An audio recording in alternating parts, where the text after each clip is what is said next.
everyone, and welcome to yet another BeerSweden Skype interview, and they just keep getting better. We've had some amazing guests on the show.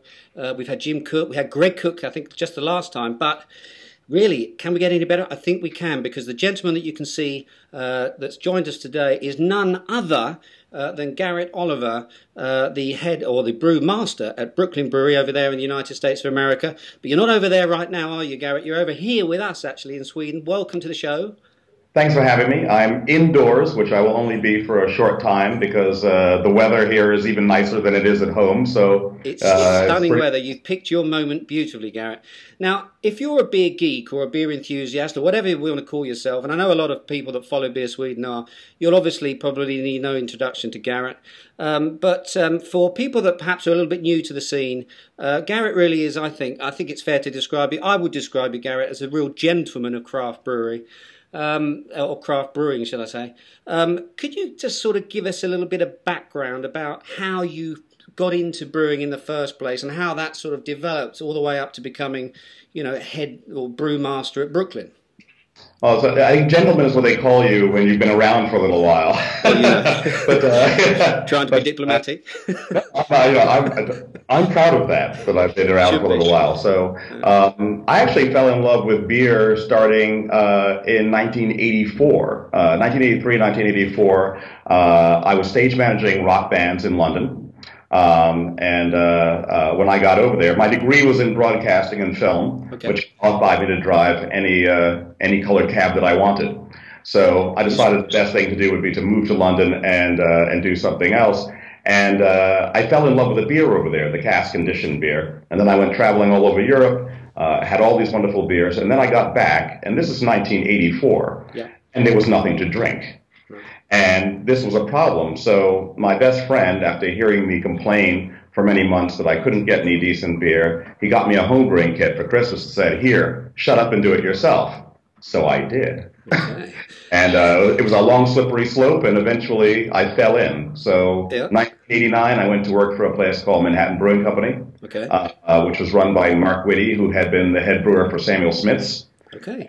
I learned the professional side from him and came to Brooklyn Brewery in 1994 to build a new brewery and start bringing out lots of new beers. Okay. Well, there's a lot of people in Sweden will know your beer. Of course, you're probably your most famous, should I say, most available beer here is the Brooklyn Lager. Kind of like the signature beer of the brewery, I suppose it's fair to say. But you also brew lots of other types of beers, seasonal beers and core beers all year round as well. And I noticed that you use a lot of ingredients. Maybe it's just as you said with your experiences, that you use a lot of ingredients from around the world. What is your brewing philosophy at Brooklyn? And if I can follow up by asking, do you consider your beers to be sort of typically American in nature? Well, you know, it's interesting. I think of, I'm a very culinary person, I think. And so the way that I think about beer is very similar to the way a chef thinks about food. Yeah. You know, we're not driving our beers through terroir. It doesn't have to all come from one particular area. It's a matter of flavor and an idea that you have in your mind first, and then you have a creative process to make something happen. So I'm going to be bringing in ingredients from all sorts of different places. For example, the next beer that we have coming out, now this is a draft-only beer. Maybe we'll get some here for a beer festival, but it's the tonic. And the tonic is based on a cocktail called the penicillin. Okay. And the penicillin is scotch, ginger, honey, and lemon. So right now at the brewery, I have about 500 kilos of minced ginger, fresh, and frozen. I have ecological Sicilian lemon juice. I have peat smoked malt, which I'm using to give a peat flavor, kind of Scotch flavor to the background. And the rather famous Sam Ross, among people who are mixologists, cocktail people, he actually came to work with us to help us. He invented the penicillin, and he's helping us get the flavor profile sort of closer to the drink. So there you have an inspiration that came out of the cocktail world, but becomes a beer. And so the inspirations can come from things like this. We've worked with chefs. For example, we had an Indian chef we worked with where we brought in, he did a special spice blend for us, 12 different spices, cooked in hot pans at the restaurant that he was working at, and then ground down fresh for us and went into the beers. So we really are bringing our inspirations in from, whatever is really striking us and however we think we can make something delicious. Fantastic. Now, you mentioned a new beer, but there's a couple of new beers that I understand that are going to be launched in the next couple of months here in Sweden. I think that's one of the reasons that you're here as well. So we're looking forward to the release of two new beers at the Systembolaget. The first one, I understand, is a limited release of a seasonal release of Brooklyn Summer Ale. That comes out in May, followed pretty swiftly the next month by a limited edition launch of your Sorachi Ace.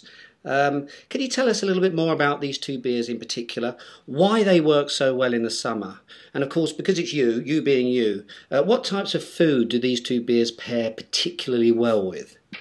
Well, the funny thing about summer ale is that at first, they came to me, and not at first, for a few years actually. People that were coming to me and they were saying, we really want you to brew something called summer ale. Okay. And I said, well, summer ale isn't really a style per se. It's not, what is summer ale? There are lots of things that could be a summer ale. So they said, well, we want a summer ale, we want a summer ale. Then finally, I said, okay, if we're going to have a summer ale, I would like this to be something which is really drinkable, but something that we really like and that we want to drink. What's missing? And, I said, you know what? A lighter pale ale, light but still dry hopped, not over hopped, refreshing. You can have 4 or 5 of them, but each one tastes really nice.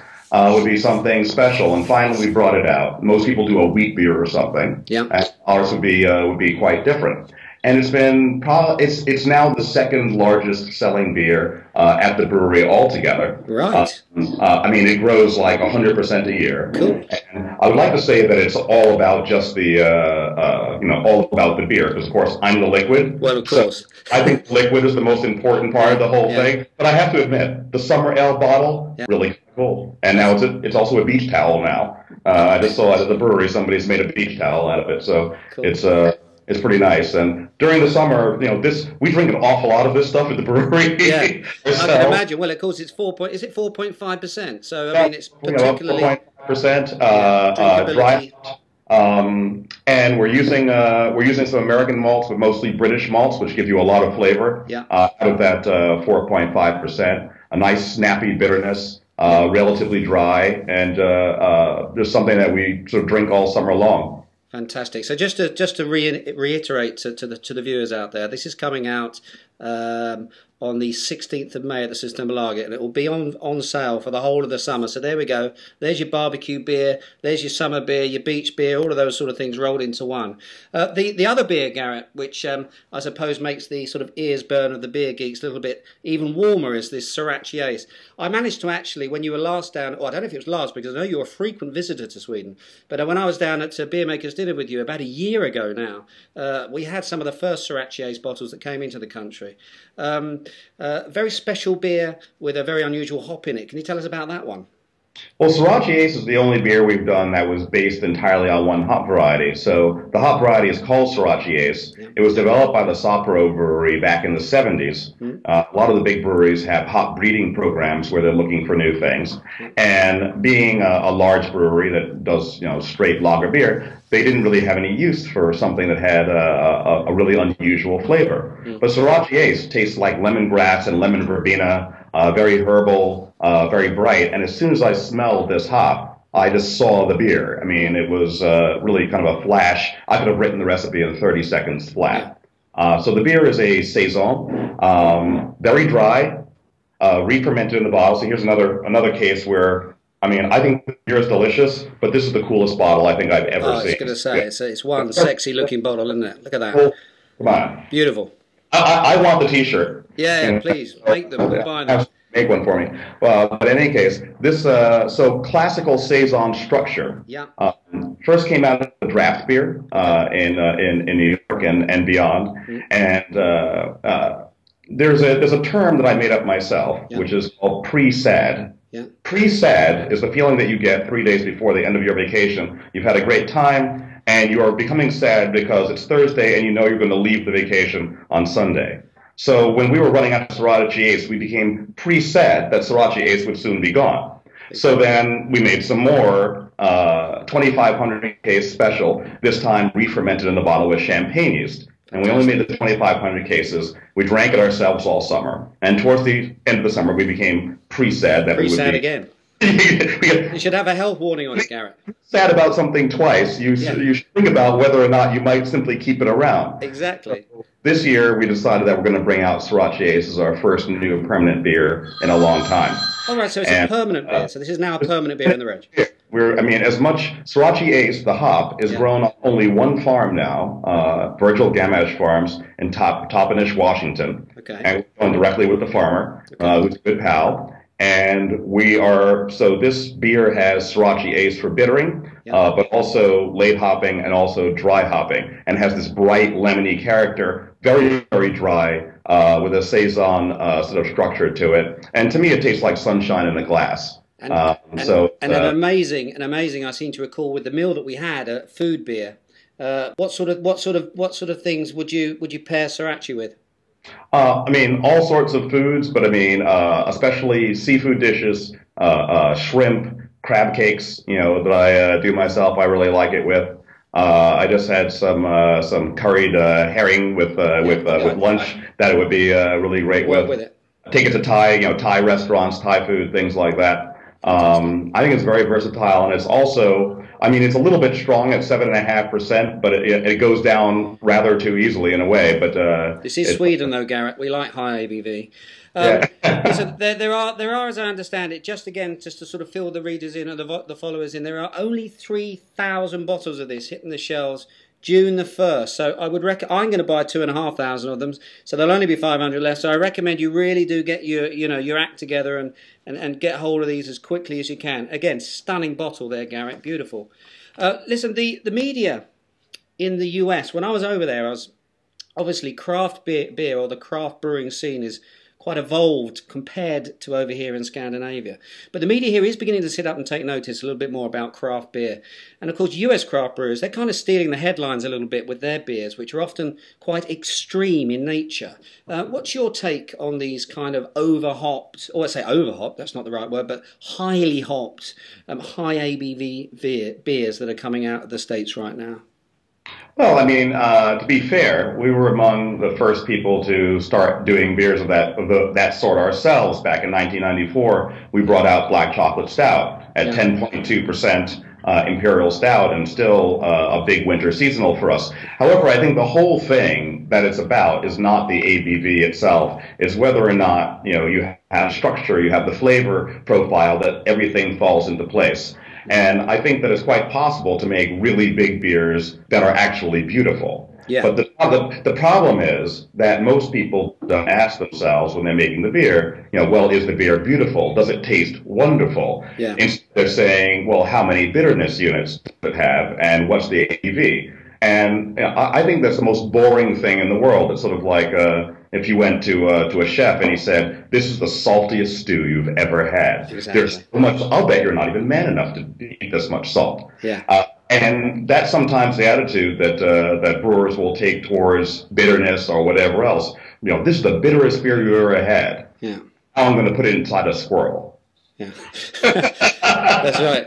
I've actually seen that squirrel. Her name was Susan. I have not personally seen the squirrel. Yeah, it's a very good-looking squirrel. It was a very good-looking squirrel.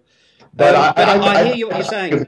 I think it's good fun to make big beers, but the most important thing is to make delicious beers. So whether they be big, we talked about this once in Denmark. BeerSweden Skype, 2.8%, heavily smoked.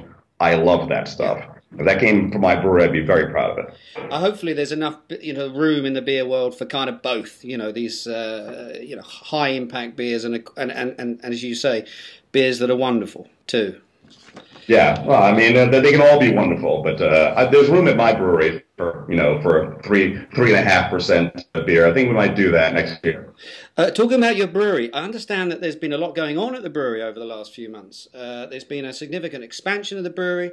Can you tell us a bit more about the new look Brooklyn Brewery? Yes, we've been hemmed in the same four walls for years now, and 16 years in the same space, which is great. But we haven't been able to expand for many years, and now we just went through a wall into another building, and the brewery is going to be several times its size. So we have a new brewing system. Okay. And part of what this is doing is it's really freeing us up to spend time doing new things, new projects. So this is the old brewing system. Right. You know, you can see right here. I can see it. Yeah, I can make it out. That's the old one, right? This is the old brewing system. Okay. The new one actually has an extra vessel. We've moved, which is a whirlpool, which allows us to get through more brews in a day. We have some parts of it that are automated. So, for example, we don't have to spend an hour digging the mash out anymore. You know, the machinery will just sweep that away, and we can actually be doing things like tasting, which is much more fun than digging out malt and helps us make better beer. You're going to have to obviously print much larger T-shirts for the next one then. Exactly. Yeah. Listen, before you go, I can't obviously... Well, there's one other thing I'd like to ask you. Scandinavia, I mean, I know, because I've followed you now for several years, how important Scandinavia... I know, you should get a restraint order out on me. I know how important Scandinavia is to you, to Brooklyn Brewery. You were in early and you've been here a long time. And I understand that Scandinavia is probably, you know, it's one of the most important export markets for your brewery. What do you put the success of Brooklyn Brewery down to over here? Well, I think it's really down to relationships. I mean, with people, for example, you know, we just had lunch at Akira with Stena. Yeah. I spent a lot of time with Yuga and the guys at Oliver Twist. We're going tonight to Marie Laveau. We'll be at AJ tomorrow. There's so many people that we have an opportunity to meet, and really, it's when we find the right people who really kind of understand what we're doing. The opportunity to do what we just did yesterday. I mean, we just I sent over 140 bourbon barrels to Falcon Bear, and we just finished. The entire brewing team is here with me, so there's all 6 of us over here. Actually, there's one of them who's back in Brooklyn working. Okay. He just joined us, so it's his first week. He doesn't get to go to Sweden quite yet. Okay. But we filled 140 bourbon barrels with the 175th anniversary edition of Carnegie Porter. Fantastic. Yeah, I've heard rumors about that. So what's happening there then? It's a brilliant day. The beer was brewed about a month and a half ago. I've been working with Daniel Eriksson on the formulation and everything else. And yesterday we put the beer into the barrels. It'll spend a couple of months in the barrels, taking on all those flavors, and it will come out in this size bottle with a cork. And it's going to be a lovely beer. And we're really honored to be involved. Do you know when that's coming out? Roughly when that's coming out? Later this year? Yeah, it'll be out at the end of the summer, around September or so. Cool. Cool. Listen, finally, this is the final now. I couldn't let you go, of course, without talking a little bit about food and beer, a subject which I have to say, and please pardon the obvious segue, but that you wrote the book on. Here it is. This is the most thumbed book in my library, to be honest with you. Well-worn pages from the BrewMaster or the BrewMaster's table. If nobody has ever read this book who's watching this, go out, buy it. It's as simple as that, because it really is the Bible as far as I'm concerned, and a really good start if you want to start pairing food and beer. Why do you believe that beer is such a good companion to food, and can you give some of the followers some simple guidelines to matching, plus maybe even just a couple of your favourite pairings? Well, what I would say is that, first of all, I'm also a wine geek as well as being a cocktail geek, a food geek, and a beer geek. However, I think that it's important to realize that beer is simply much more versatile, than the other drinks. And the reason for it is that we have a much wider range of flavor to work with. So we can roast malts and make them taste like coffee, like chocolate. We can age a beer in a bourbon barrel and bring out flavors of vanilla and coconut, etc. We can add ginger if we want. All sorts of things. So it's possible to match anything with beer, and beer just has a lot more to work with. And so when we think about beer, we're really thinking about a form of food. And the modern brewer is essentially a form of chef who is creating a wide range of dishes, if you like. And if you think about it that way, we can brew in all directions. So really what beer is best at, better than any other drink, I think, is at doing harmonies. We can bring caramelized flavors. If I want to bring a big roasted character, a chocolatey flavor to a chocolate dessert, we can do that. We can be so delicate with a beer that it will go with the lightest fish dish that you can possibly imagine, where even a light wine might overwhelm it. Yeah. And what's really fun for us is that we have the opportunity to work with some of the top chefs in the world. In Scandinavia, I mean, we were the first beer dinner ever. I mean, quite a few years ago now at Noma. More recently here with Matthias Dahlgren. Right now with 11 Madison Park in New York City, we have a beer dinner coming up in June. And this is a place where you go to dinner and it's $400. Yeah.